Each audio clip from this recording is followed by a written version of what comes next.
Two men shook hands over a drink neither of them invented. Both put in $500,000. One died worth $27.4 billion. The other died almost unknown. The drink they built together is now worth more than the entire GDP of Iceland. So here's the question nobody thinks to ask about the most recognized can on the planet.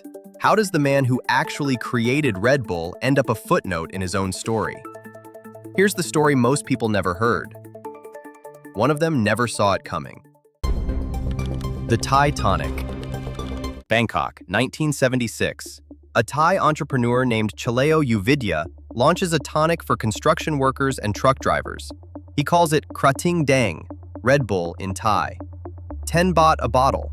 By 1982, he is moving 1 million bottles a year across Southeast Asia. Then a burned-out Austrian marketing executive named Dietrich Mateschitz checks into a Bangkok hotel with crippling jet lag. A colleague hands him a bottle of Krating Daeng. The fog lifts in under an hour. Mateschitz stares at the label, then at the bottle, then at the label again. He flies home to Vienna that night, having never felt more awake in his life. He had one thought on that plane. Why does nobody in the West know this bottle exists? But what he saw in that bottle, Chaleo never did. The unequal 49%. 1984. Mateschitz flies back to Bangkok with a proposal.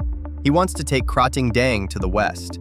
Chaleo listens. They agree. 49% each, 2% going to Chaleo's son. Equal partners, equal stakes. But equal had a footnote. Chaleo kept the Thai original.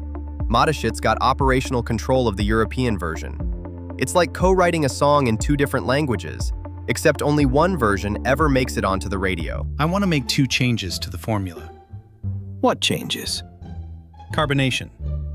And I want to charge 4 times the current price. 4 times? Nobody pays 4 times for something they've never heard of. He added bubbles. He quadrupled the price.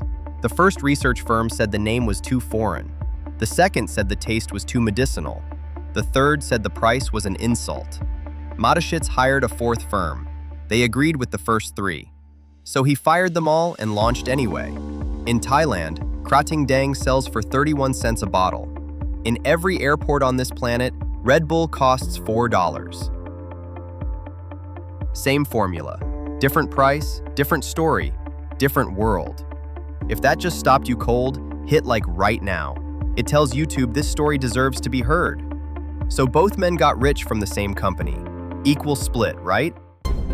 Function versus feeling. Remember what we told you at the start? 2 men, same stake, same drink. The footnote was never in the formula. It was in everything that came after. April 1987, Red Bull launches in Austria. Mateschitz doesn't buy a single television advertisement. He hands free cans to ski instructors, university students, nightclub bartenders, Formula One pit crews.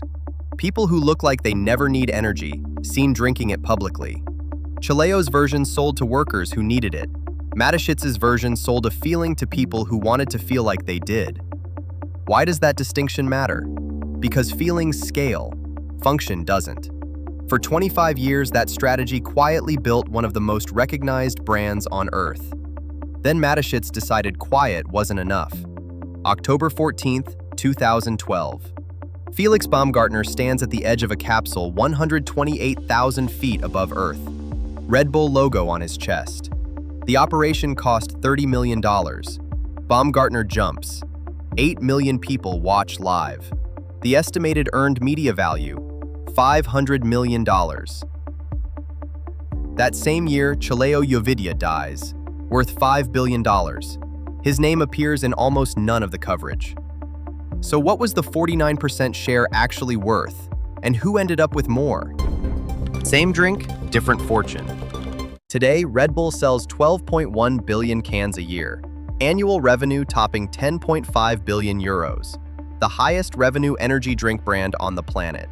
Mateschitz never took the company public. He died in October 2022, personally worth $27.4 billion. He built none of it on a formula he invented. He built all of it on a story he told.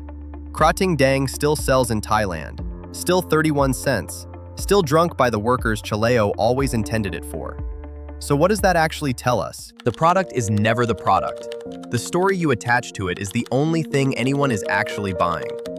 Mateschitz didn't beat Chaleo at chemistry, he beat him at narrative. Every brand, every career, every company, someone is always building the formula, and someone is always building the story around it. Conventional wisdom says the inventor wins. The market says otherwise. Every single time. Next time you build something, ask yourself which one you are. Subscribe to Simple Storytellers. This is what we do every single week. See you from next video.